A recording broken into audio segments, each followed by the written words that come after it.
Hong Kong, CNN, about 20 years ago, while traveling across Russia in his forest green armored train, Kim Jong Il is reported to have made something of a confession to a foreign emissary.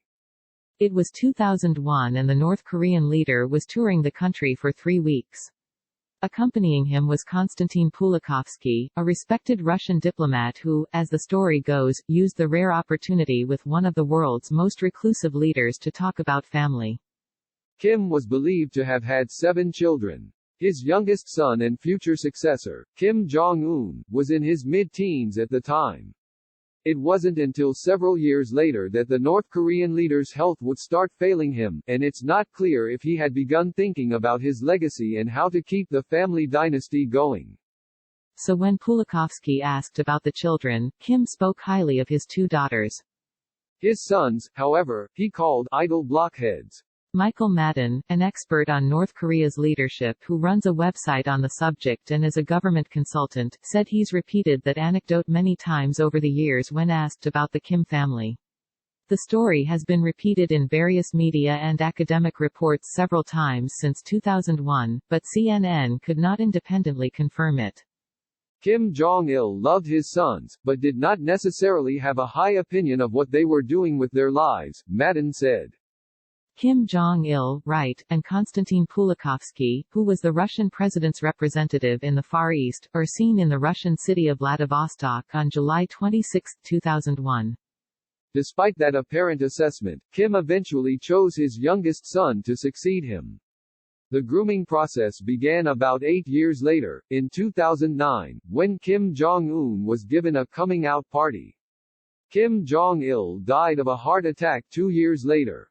While it's likely the world will never know if Kim seriously considered one of his daughters for the top job, his adoration for his youngest child, Kim Yo Jong, has been well documented by North Korean standards.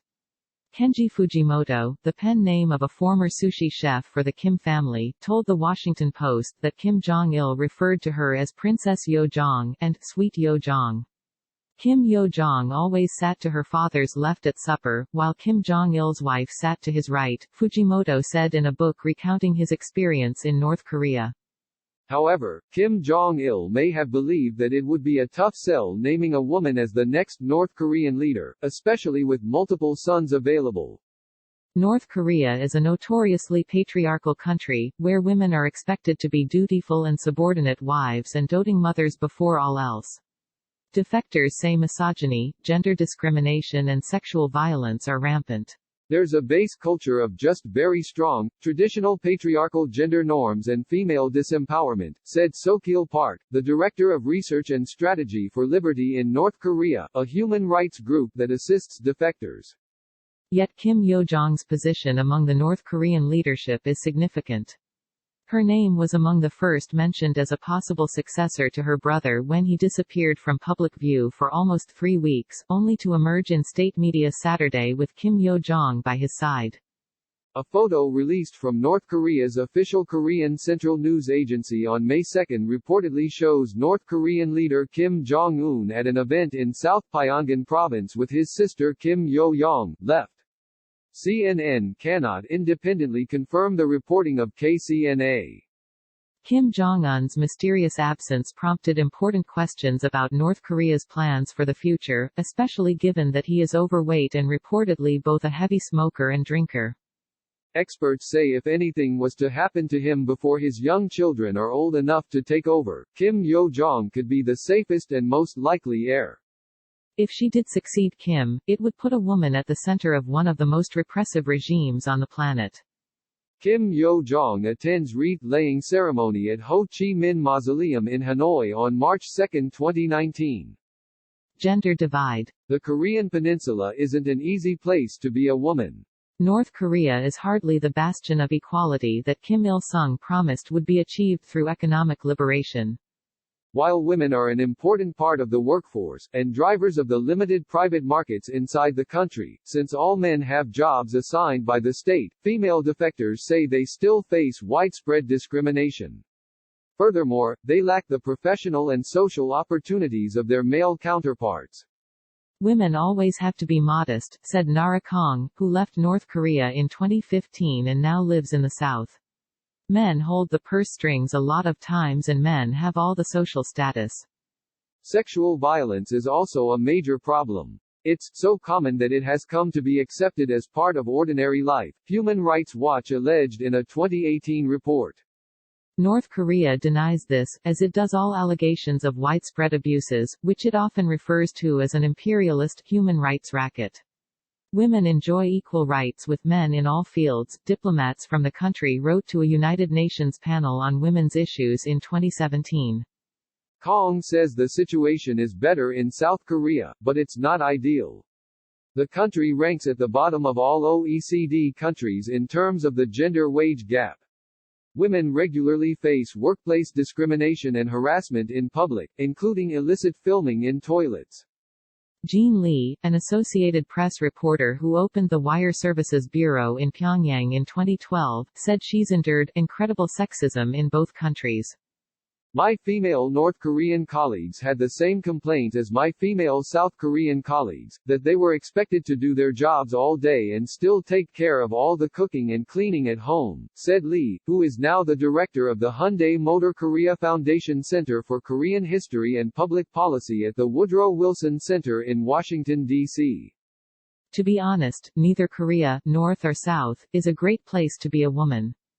But the South does have one calling card: it has had a female leader. Park Geun-hye broke South Korea's highest glass ceiling in 2015, becoming the country's first elected woman president.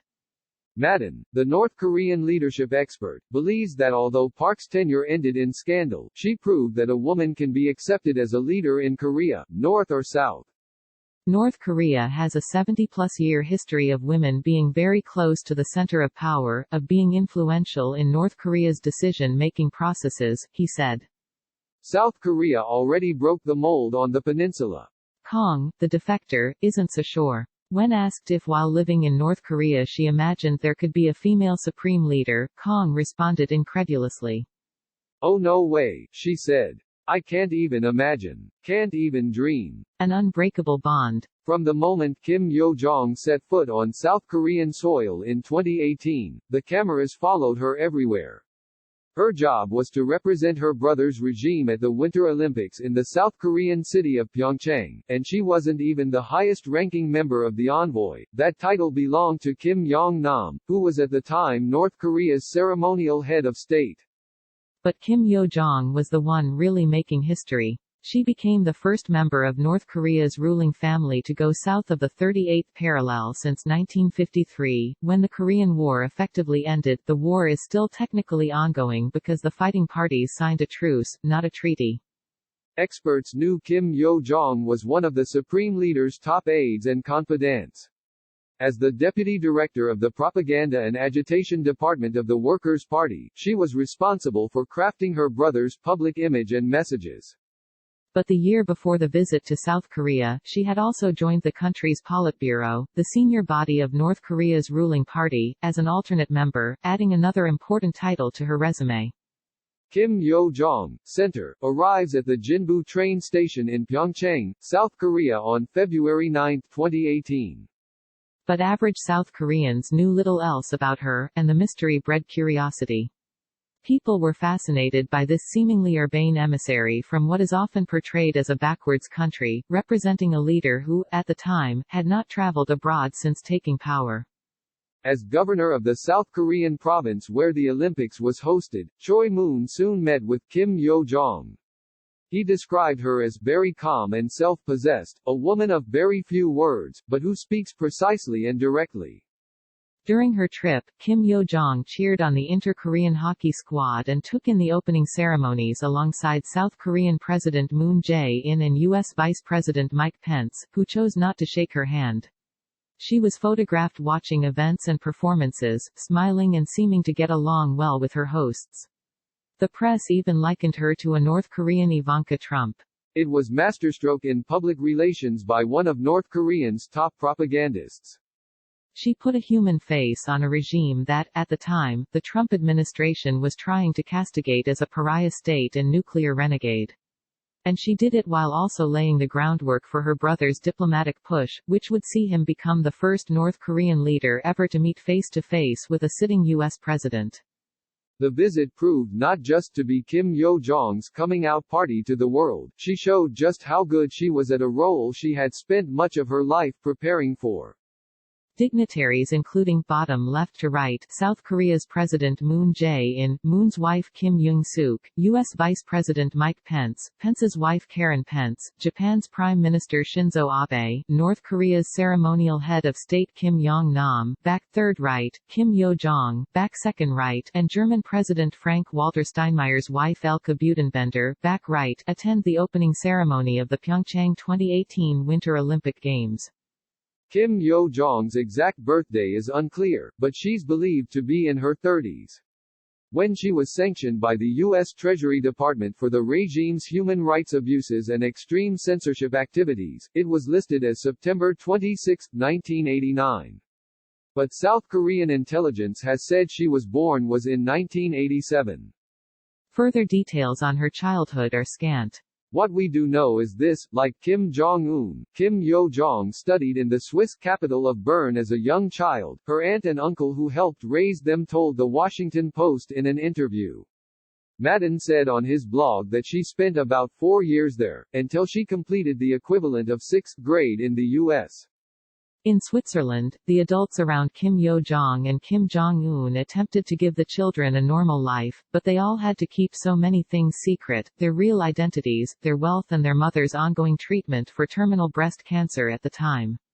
The Kim siblings shared a childhood that was remarkable but uniquely solitary and lonely. It was an experience that few can empathize with. Kim Jong Il would have been the one to decide to raise them together, and experts like Madden believe it may have been on purpose. As they've grown older and grow more aware of the circumstances in which they grew up, it's a pretty harsh reality to face. And of course that's a hard reality that they face together, Madden said. Nobody can relate to that. Kim Yo Jong and Kim Jong-un, I believe that they have a relationship that is impossible to break.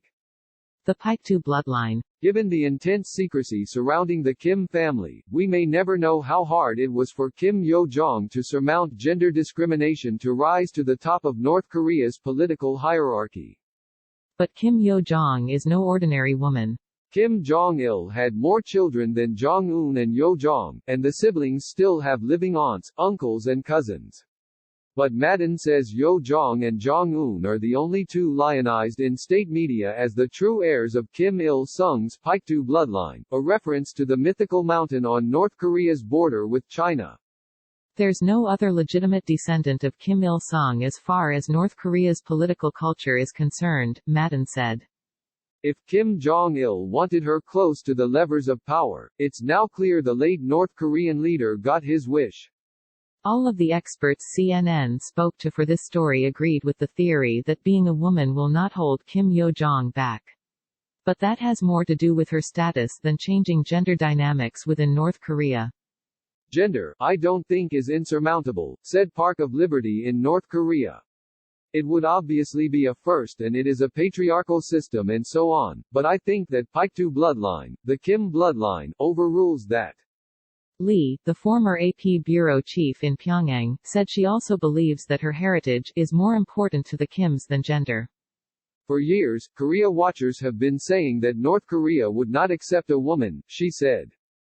I've been saying for years that it's quite possible the next leader of North Korea will be a woman, as long as she's the best Kim for the role.